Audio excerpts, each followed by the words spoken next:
Electric field. तो मतलब ये जो आपका ये जो यहाँ पे डाइपोल रखा है ये किस तरीके से एक्ट कर रहा है, किस तरीके से मूव कर रहा है यहाँ पे इलेक्ट्रिक फील्ड में। तो क्या टॉर्क बन सकता है, क्या टॉर्क मतलब कितने एंगल से कब घूमेगा तो क्या रिजल्ट यहाँ पे आपको देगा। तो हम लोग शुरू करते लिखते हैं लेट अस। देखिए यहाँ पे आपको कंसीडर करना पड़ेगा सबसे पहले एक इलेक्ट्रिक डाइपोल, ठीक है। लेट अस कंसीडर, क्या चीज आप यहाँ पे कंसीडर करने आए हैं, एक इलेक्ट्रिक डाइपोल। तो हम लिख सकते हैं इलेक्ट्रिक डाइपोल, ठीक है। उसमें क्या कंसिस्ट करना है, विच, उसमें क्या क्या लेना है आपको, इस इलेक्ट्रिक डाइपोल में कंसिस्ट करना है दो चार्ज, एक माइनस और एक विच कंसिस्ट टू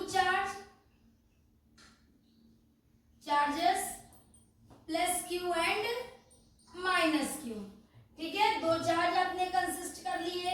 उसके बाद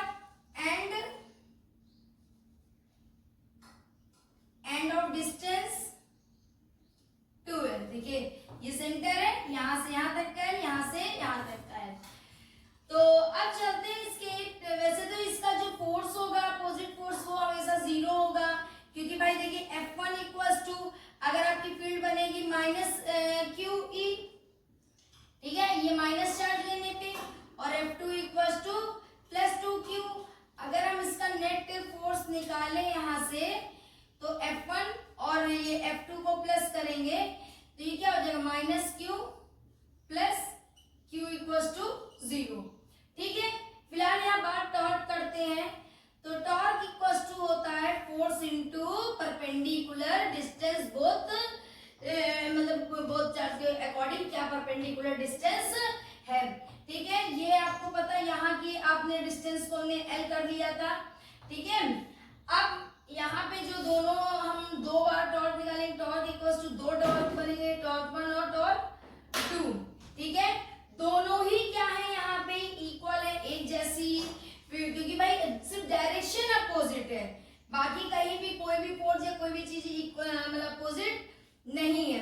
तो इसके लिए भी FD प्लस इसके लिए भी FD, फोर्स इनटू डिस्प्लेसमेंट वो भी perpendicular, torque equals to 2 into FD, ठीक है। थोड़ा सा यहाँ पे आते हैं। अब ये क्या है, torque equals to 2 force into D। अब डिस्टेंस कितना है यहाँ पे, देखिए यहाँ पे पहली बात तो फोर्स कितना है QE, और डिस्टेंस कितना है बताइए जल्दी से, कितना डिस्टेंस है यहाँ पे, L sin theta, L sin theta, मतलब यहाँ से वहां तक जाने में डिस्टेंस कितना उसने कवर किया है, ठीक है। तो यहाँ पे अगर हम थीटा इक्वल्स टू 90 डिग्री ले लें तो आप बताइए QE L sin 90 की वैल्यू कितनी होती है, और ये देखिए 2QL बराबर क्या होता है 2QL, फिर से देखिए 2QL आपके पास आया, जब जब 2QL आएगा तो डाइपोल बनाएगा कि नहीं। तो टॉर्क इक्वल्स टू PL अब sin 90 डिग्री, sin 90 की वैल्यू कितनी होती है 1 होती है कि नहीं, सॉरी 2QL, ये हुआ P, ये E sin थीटा, ठीक है। PE sin 90 की वैल्यू अपने यहाँ पे थीटा कितना रखा है 90, sin 90 वैल्यू 1 होती है, तो 1 से मल्टीप्लाई करने पे कोई इफेक्ट पड़ा ही नहीं, टॉर्क कितना हो गया PE। अब कुछ केसेस के बारे में हम यहाँ पे बात कर लेते हैं। अगर आप इसका केस फर्स्ट ले, ठीक है, अगर हम यहाँ पे केस फर्स्ट ले और थीटा जहाँ पे हम थीटा कर दे 0, अगर हम यहीं पे sin थीटा की वैल्यू 0 रखें तो torque equals to PE sin 0। अब sin 0 की वैल्यू तो 0 होती है और 0 से मल्टीप्लाई करने पे कोई भी फर्क नहीं पड़ेगा। अगर मैं यहाँ पे केस सेकंड ले लूं और यहाँ पे बोल दूं थीटा इक्वल्स टू 180, तो torque equals to PE sin 180, जिस तरीके से 90 पे ये 0 होता है उस तरीके से 180 पे भी साइन क्या होता है 0, और 0 से मल्टीप्लाई करने पे कितना आ जाएगा 0 आएगा। तो सबसे ज्यादा जो मैक्स निकलेगा वो परपेंडिकुलर पे निकलेगा, ये वाले रिजल्ट पे।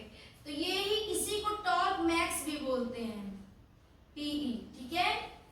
जब थीटा कैसा हो 90 डिग्री, इंपॉर्टेंट है। और ये डेरिवेशन जब भी आता है तो डाइपोल और डाइपोल मोमेंट की डेफिनेशन के साथ भी आता है, कई बार देखा गया है, ठीक है।